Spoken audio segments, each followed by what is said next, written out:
Welcome to the TPP Learning Academy. In this video, we're going to be looking at how to process emergency pharmacy medication messages within SystmOne.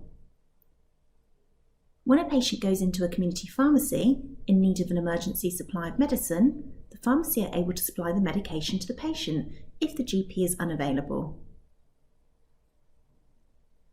Once the pharmacy dispenses the medicine, they will send a message to the patient's GP. The message will be received via a task in SystmOne. The message will initially come in as an unassigned task, but rules can be applied to ensure the message is sent to the relevant team or staff member to process for the future. To process the message, right-click over the task and select Action. This can also be done in bulk by highlighting all messages and selecting the Action button.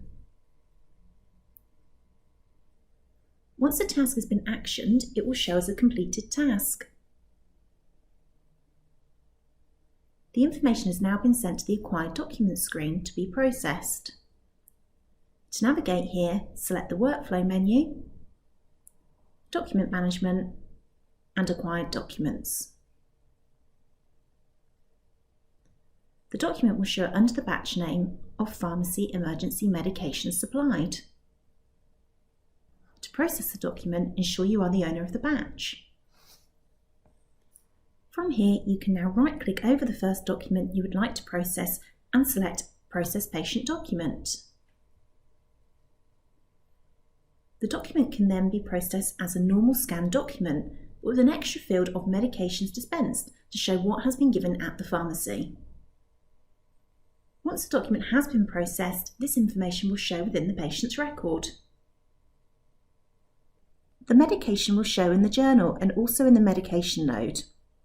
The medication will be recorded as an other medication to show it's not been prescribed within the surgery.